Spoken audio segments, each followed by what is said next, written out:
에베소서 6장 1절에서 7절. 자녀들아, 주 안에서 너희 부모에게 순종하라. 이것이 옳으니라. 내 아버지와 어머니를 공경하라.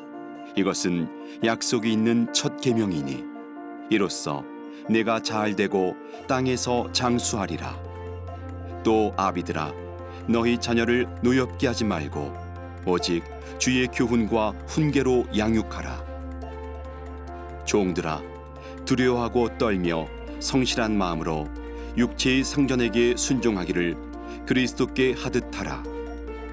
눈가림만 하여 사람을 기쁘게 하는 자처럼 하지 말고 그리스도의 종들처럼 마음으로 하나님의 뜻을 행하고 기쁜 마음으로 섬기기를 주께 하듯 하고 사람들에게 하듯 하지 말라.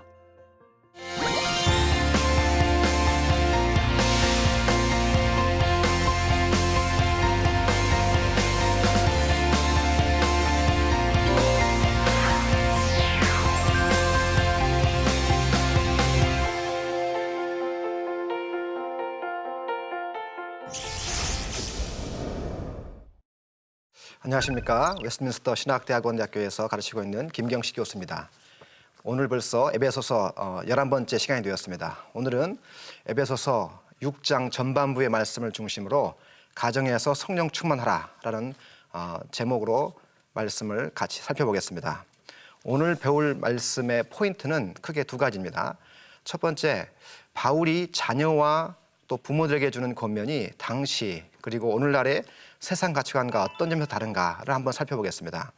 두 번째는 노예제도가 없는 오늘날 바울이 주는 종들과 상전들에게 주는 이 권면이 오늘날 과연 적용 가능할까, 이런 부분을 한번 살펴보도록 하겠습니다. 본문은 크게 두 부분으로 나눌 수가 있겠습니다. 1절부터 4절까지가 자녀들과 부모들에게 주는 권면입니다. 그리고 5절부터 9절까지가 종들과 주인들, 상전들에게 주는 권면, 이렇게 두 부분으로 나눌 수가 있겠습니다. 큰 문맥을 한번 6장까지 오는 문맥을 한번 살펴보겠습니다. 바울은 성령 충만하게 살라고 고면하면서 이 성령 충만이 드러나야 할 영역들을 설명했었습니다. 앞쪽은 주로 공적 예배에서 성령 충만해야 된다는 이야기를 했었습니다. 5장 19절 이하죠. 그래서 시와 찬미와 신령한 노래로 서로 화답하며 감사하는 말을 하라, 하나님께 예배하라, 이렇게 이야기하면서 성령 충만의 영역이 공적 예배에서 드러나야 됨을 말을 했었습니다. 그리고 나서 가정에서도 성령 충만해야 된다는 이야기를 해오고 있었는데 지난 시간에 저희가 주로 아내와 남편에게 주는 권면의 말씀을 통해서 가정에서, 부부 생활에서 성령 충만해야 된다는 이야기를 살펴봤습니다. 그 이후로 오늘은 가정에서 자녀와 부모 그리고 종들과 상전들에게 주는 말씀을 통해서 가정에서도 성령 충만이 드러나야 된다는 말씀을 살펴보겠습니다. 성령 충만한 모습, 다시 말하면 성령으로 충만해지면 예수님을 닮아갑니다. 이 예수님을 닮아가는 이 모습이 가정에서도 드러나야 된다고 말씀을 하고 있죠. 먼저 1절부터 3절 자녀들에게 주는 권면인데요. 내용을 크게 보면 큰 주제는 순종하라라는 권면이고, 그 다음에 어떻게 순종해야 될지를 설명합니다. 주 안에서 순종하라, 이렇게 얘기합니다. 그 다음에 왜 순종해야 되는지, 그 순종의 이유를 두 가지로 밝히고 있습니다. 이 자녀들에게 주는 권면과 또 부모에게 또는 아비에게 주는 권면의 말씀의 분량을 좀 살펴보면 흥미롭게도 바울은 많은 강조점을 자녀들에게 주는 권면에 할애합니다.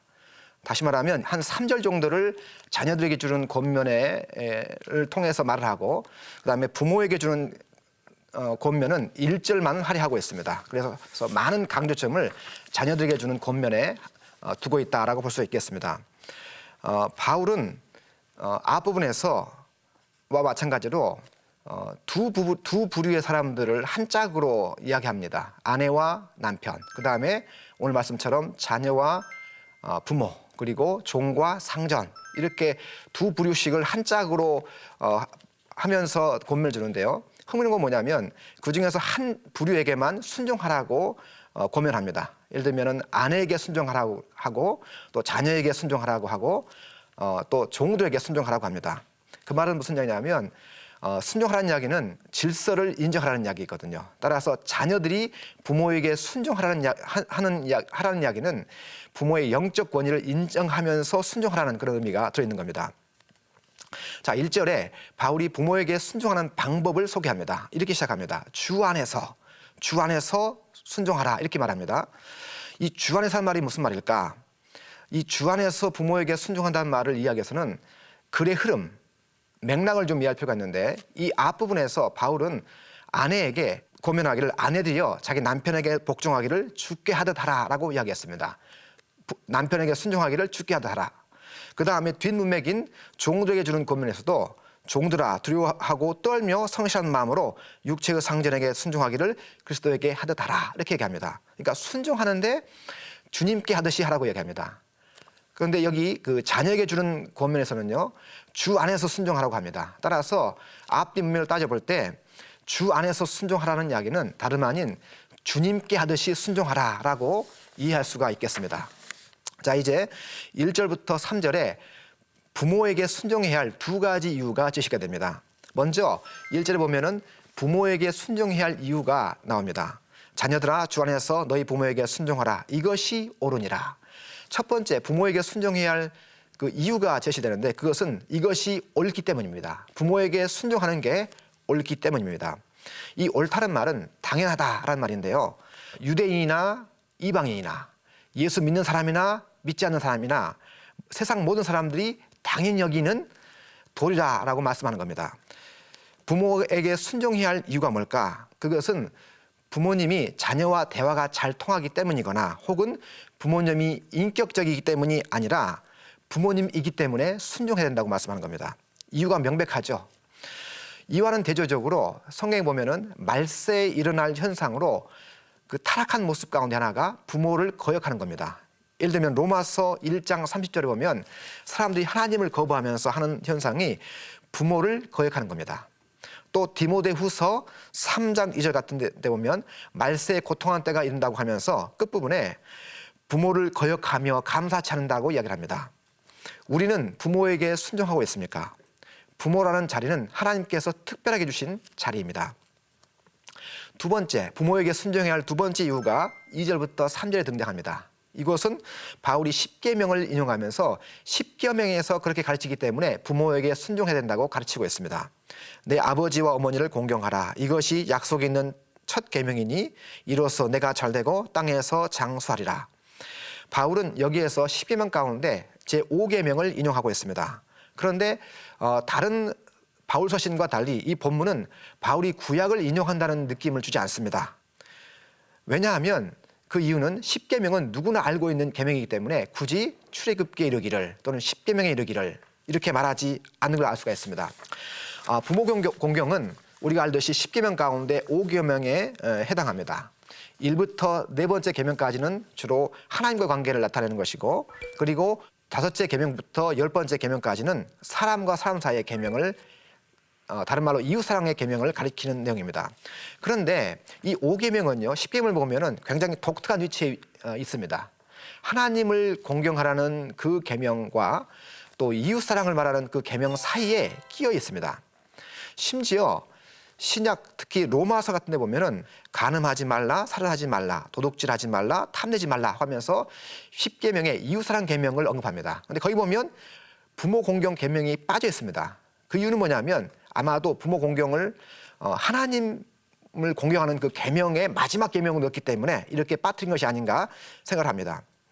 이런 현상, 다시 말해서 부모 공경을 바울 같은 경우는 하나님을 공경하는 하나님을 사랑하는 그 계명 앞부분의 마지막에 놓은 이유가 뭐냐면 아마도 부모님이 어떤 면에서 하나님과 같은 일을 하고 있기 때문이 아닌가 생각이 듭니다. 다시 말하면 부모님은 하나님처럼 자녀에게 생명을 주는 일을 합니다. 이 세상에 태어나게 하죠. 그러나 동시에 부모님은 사람이기 때문에 한계가 있습니다. 그런 의미에서 하나님 사랑 계명과 이웃 사랑 계명 이 사이에 위치해 있는 것이 아닌가 생각해 볼 수가 있겠습니다.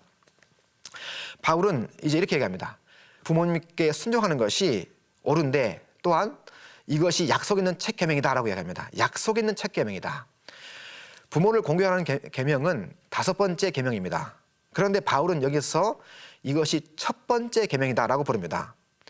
그 이유가 뭘까? 그 이유는 이 약속이 있는 계명으로 따지면 십계명 가운데 부모 공경이 약속이 있는 첫 번째 계명이라고 볼 수가 있습니다.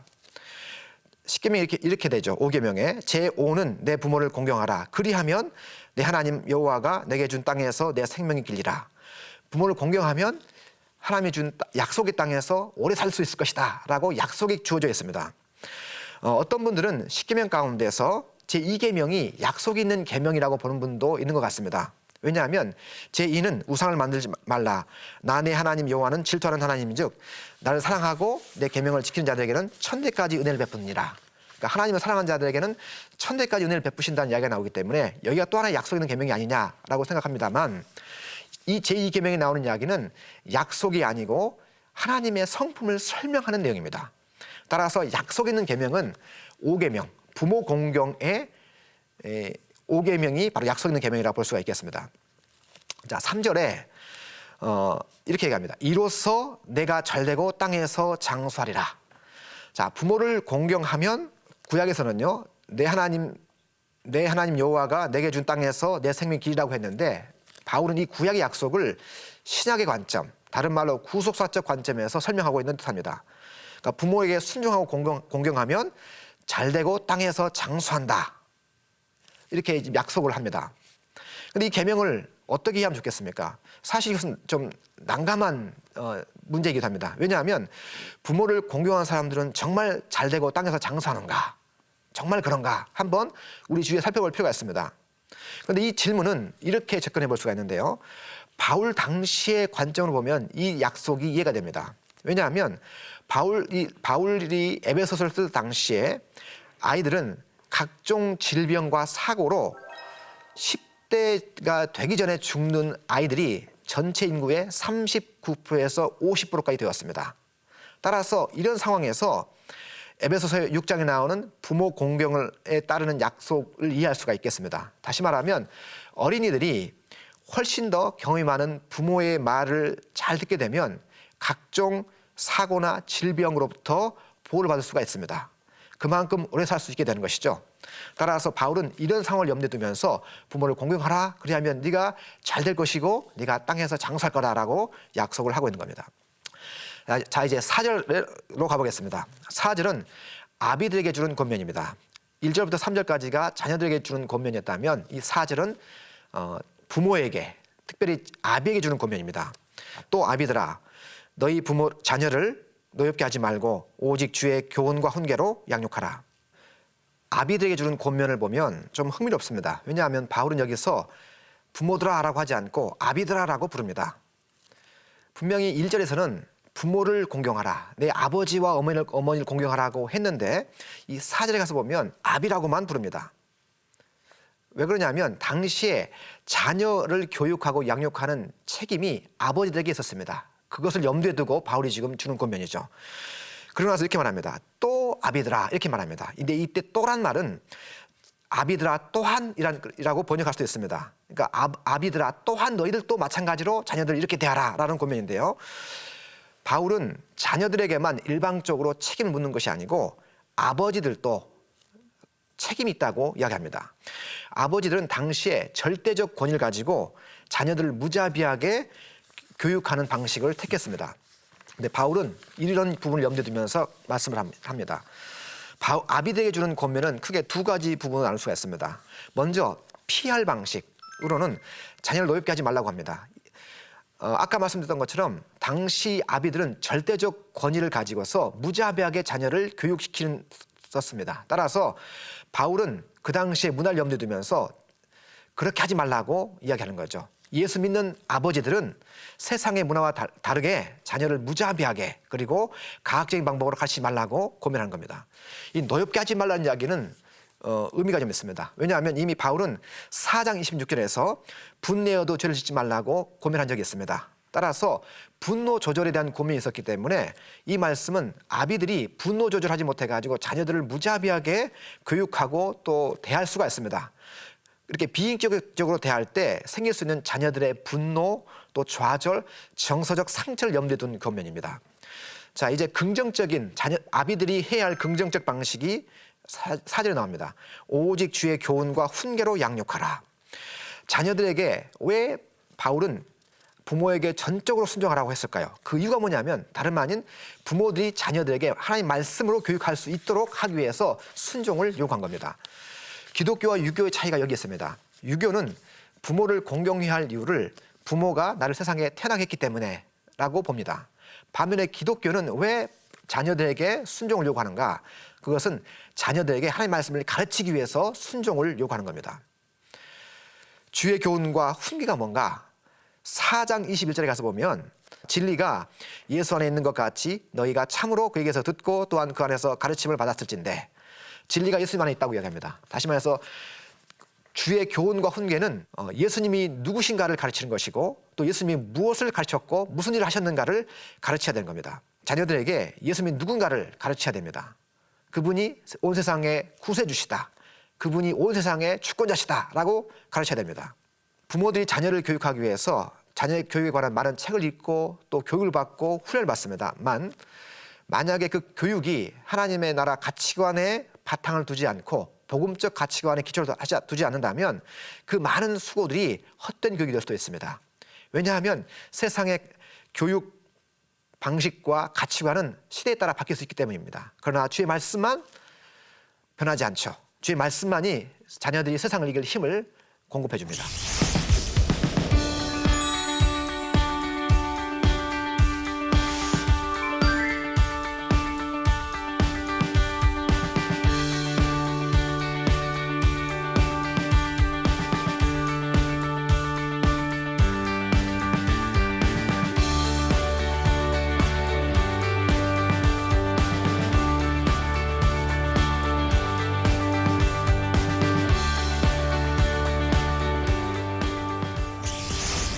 이제 5절부터 9절, 종들과 상전들에게 주는 권면이 등장합니다.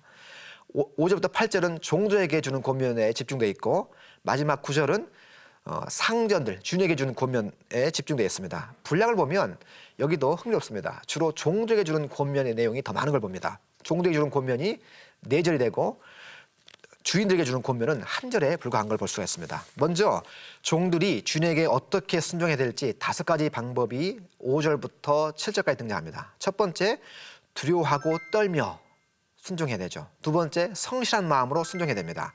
세 번째, 주님께 하듯이 순종해야 됩니다. 네 번째, 눈가림으로 하지 말아야 됩니다. 5번째로 기쁜 마음으로 하라고 이야기합니다. 이 본문은 바울 사도가 당시 노예제도를 옹호했다는 그런 오해를 불러일으키는 본문이기도 합니다. 왜냐하면 바울이 노예제도에 대해서 긍정적으로 이야기하고 수용하는 것처럼 이야기하기 때문에 그렇습니다. 그러나 본문 내용을 좀 자세히 들여다보면 그러지 않습니다. 바울이 주는 이 노예와 주인들에게 주는 이 가르침은 당시 문화를 놓고 볼 때 상상을 초월하는 혁신적인, 혁명적인 가르침이라고 볼 수 있습니다. 왜 급진적인 가르침인가? 첫 번째, 종들에게 이렇게 말하죠. 육체의 상전이라는 말을 사용합니다. 그래서 육체의 상전에게 순종하라고 하는데, 육체의 상전이 있다는 이야기는 진정한 주인이 따로 있다는 이야기입니다. 주인이 하나님께서 또 예수님께서 우리의 진정한 주인 되신다고 말씀하는 거죠. 그 다음에 주인들에게 주는 권면도 그렇습니다. 바울이 9절에서 너의 상전이 하늘에 있다고 이야기합니다. 다시 말하면 주인들도 진짜 주인이 하늘에 계시다라고 이야기합니다. 그런 의미에서 당시의 가치관과 다릅니다. 또 하나, 당시 노예제도와 비교해 볼 때 바울의 가치관, 가르침이 혁명적인 이유가 뭐냐면 상전들은 당시에 종들을 폭력적이고 비인격적으로 대했습니다. 반면에 바울은 이들을 주인들에게 가르쳐가지고 종들을 위협하지 말라고 가르칩니다. 이게 바로 당시 가치관과 비교해 봤을 때 굉장히 급진적인 가르침을 볼 수 있겠습니다. 자, 그렇다면 종들이 주인에게 어떻게 순종해야 되는가 조금 더 자세히 살펴보겠는데요. 5절에 보면 두려워하고 떨며 주인에게 순종하라고 합니다. 이 말은 종들이 주인들이 내리는 처벌과 폭력을 두려워하거나 떨라는 의미로 이해하면 안 됩니다. 왜냐하면 바울은 주인들에게 위협하지 말라고 이미 고민했기 때문에 그렇습니다. 문맥상 두려워하며 떤다는 이야기는 주인이 가지고 있는 지위와 권위를 인정하는 마음을 가리킵니다. 주인이 가지고 있는 지위와 권위를 인정하는 마음으로 그에게 순종하라라는 말이죠. 그다음에 성실한 마음으로 주인에게 순종해야 되고, 세 번째가 주님께 하듯이 해야 됩니다. 단순히 의무감이 아니라 어쩔 수 없이가 아니라 예수님께 하듯이 순종해야 된다고 이야기하죠. 또 네 번째로 눈가림을 하지 말라고 이야기합니다. 주인이 볼 때뿐만 아니라 보지 않을 때에도 성실하게 일하라고 얘기합니다. 그 다음에 기쁜 마음으로 순종하라고 얘기합니다. 다시 말하면 이 에베소서에서 종들에게 주는 바울의 권면은 사람들의 눈에 보이는 행동뿐만 아니라 마음에서 우러나오는 진실된 순종을 종들이 주인들에게 보여줘야 된다라고 말씀하는 거죠. 순종의 행동뿐만 아니라 순종하는 동기와 마음 자세도 또한 중요하다고 가르칩니다. 신약 성경 여러 군데에서 순종에 대해서 가르칩니다. 그리스도인들은 자기 위에 누군가의 아래 있다는 필요를 인정해야 됩니다. 바로 이게 영적 권리와 질서를 인정하는 모습이죠. 자, 종들에게 주는 이 권면, 우리 시대에 어떻게 적용할 수 있겠습니까? 당시 로마 시대에는 두 종류의 사람들이 있었습니다. 자유인과 종들입니다. 한 사람이 종이 아니면 그 사람은 자유인이었습니다. 결국 에베소 성도들이 한 자리에 모였을 때 거기에는 자유인과 종, 자유인과 노예, 딱 두 종류가 있었던 것이죠. 이 당시 바울 당시의 노예 제도를 현대의 미국 흑인 노예 제도와 같이 생각하시면 안 됩니다. 왜냐하면 당시 바울 당시 노예들은 재산을 모을 수도 있었고 사업을 할 수도 있었고 또 심지어는 주인보다 더 많은 돈을 모을 수도 있었습니다. 그리고 많은 돈을 모은 종은 주인에게서 자유를 살 수도 있었습니다. 그런 의미에서 현대 미국의 흑인 노예 제도와는 차이가 있는 겁니다. 그렇다면 이 노예들에게 또 종들에게 주는 권면은 어떻게 보면 오늘날 고용인과 피고용인들의 관계로 설명할 수도 있습니다. 오늘날로 말하면 성령 충만한 모습은 일터와 직장에서 드러나야 됩니다. 성령 안에서 살아가는 사람은 교회나 예배뿐만 아니라 일상생활, 직장과 일터에서도 성령 충만한 모습이 드러나야 되는 것이죠. 신앙의 이유 때문에 직장 생활을 소홀히 하는 것, 오늘 말씀에 비춰보면 성경적이지 않습니다. 교회 모임을 위해서 직장 일을 소홀히 하는 것은 하나님이 원하시는 삶이 아닙니다. 일하는 사람들은 행동뿐만 아니라 마음을 다해서 일하라고 말합니다. 바로 그것이 세상의 가치관과 다른 모습이다 라고 가르치죠. 그리고 8절에 순종의 이유를 들면서 각 사람이 무슨 일을 행하든지 종이나 자유인이나 주인께로부터 그대로 받을 줄을 알미라 라고 얘기합니다. 종들이 순종해야 할 이유는 주님께서 주시는 보상 때문입니다. 선한 일은 헛되지 않습니다. 반드시 보상이 따르는 것이죠. 이제 9절 가보겠습니다. 9절에 가보면 상전들에게 주는 권면이 등장합니다. 상전들아 너희도 그들에게 이와 같이 하고 위협을 그치라. 이는 그들과 너희의 상전이 하늘에 계시고 그에게는 사람을 외모로 취하는 일이 없는 줄 너희가 알미라. 여기 보면 긍정적 권면과 부정적 권면이 등장합니다. 이렇게 하고라는 긍정적 권면이 등장합니다. 반면에 부정적 권면도 등장하죠. 위협을 그치라. 그리고 그 권면의 이유가 등장합니다. 이는 너희 상전이 하늘에 계심이라. 이 상전들에게 주는 권면은 당시의 문화와 비교해 볼 때 급진적입니다. 두 가지 이유 때문에 그렇습니다. 첫 번째, 바울은 종들에게 일방적인 요구만을 하지 않습니다. 종들에게만 책임을 묻는 것이 아니고 상전들도 종들과 마찬가지로 상호 책임이 있다고 가르칩니다. 상전들아 너희도 라고 이야기하죠. 그다음에 두 번째로 상전들도 자기 위에 진정한 상전이 있으므로 종과 같은 자세로 섬기라라는 이 가르침도 당시의 문화와 비교해 볼 때 급진적인 가르침입니다. 그리고 이렇게 말합니다. 위협을 그치라고 얘기합니다. 당대 상전들은 노예를 대하면서 노예가 주인에게 순종하도록 채찍을 사용했었습니다. 그 위협을 그치란 말은 이 채찍질하지 말라는 그런 의미가 들어있는 겁니다. 또한 당대 주인들은 노예들을 대상으로 주인이 자기의 분노를 풀기 위해서 노예를 무자비하게 때리기도 했습니다. 하지만 바울은 폭력을 행사하는 것은 예수 믿는 사람에게는 합당하지 않은 것이다 라고 가르칩니다. 하늘에 상전이 계시기 때문에 함부로 대하지 말라고 이야기합니다. 바울이 에베소 교회에 보낸 이 편지가 에베소 교회에서 낭독되었을 때 그 장면을 상상해 보면 굉장히 재밌습니다. 아마도 그 자리에 있던 종들은 순종하는 척하지 말고 마음을 다해 진심으로 주인에게 순종하라고 했을 때 얼굴이 화끈거리는 종들이 있었을 것입니다. 또한 주인들 가운데서도 주님께 하듯이 또 주님이 교회에 하듯이 너희 머리 위에 진정한 상전이신 하나님이 계시다라고 말했을 때 얼굴이 화끈거리는 주인들도 있었을 것입니다. 오늘 말씀을 한번 적용해 보겠습니다. 첫 번째로 성령 충만은 가정에서 드러나야 됩니다. 바울이 주는 권면이었던 자녀와 부모에게 주었던 권면이 바로 이 적용을 우리에게 줍니다. 성령 충만은 교회나 예배에서만 뿐만 아니라 자녀되는 사람들이 부모를 어떻게 대하느냐에서 드러납니다. 부모에게 순종하는 모습이 진정한 성령 충만한 모습입니다. 부모에게 순종해야 할 이유는 부모이기 때문입니다. 또한 부모들이 성령 충만한 모습은 교회에 가서 예배하고 또 교회 내에서 연약한 성도를 돌보는 모습에서 뿐만 아니라 자녀를 대하는 태도에서도 나타나야 됩니다. 본인이 갖고 있는 성령 충만이 진짜인가 가짜인가, 진정한 성령 충만인지 아닌지를 알아보는 방법은 자기가 자녀를 어떻게 대하는가에서 알아볼 수 있는 겁니다. 두 번째로 직장 생활에서도 성령 충만한 사람들은 달라야 됩니다. 성령 충만은 직장에서도 드러나야 됩니다. 성령 충만한 사람들은 직장이 또 하나의 예배의 장소입니다. 윗사람이든 아랫사람이든 일터가 하나님을 예배하는 장소가 되어야 됩니다. 윗사람이라고 갑질하고 또 인격적으로 사람을 대하지 못한다면 그것은 성령 충만한 모습이 아닙니다. 또한 아랫사람들도 마찬가지로 사람이 보든 보지 않든 간에 하나님 앞에서 살아가는 자세, 바로 이것이 진정한 성령 충만의 모습입니다. 오늘은 에베소서 전반부를 통해서 가정에서 성령 충만하라는 말씀을 살펴봤습니다. 다음 시간에는 에베소서 후반부에서 나오는 영적 전쟁에 대해서 살펴보겠습니다. 감사합니다.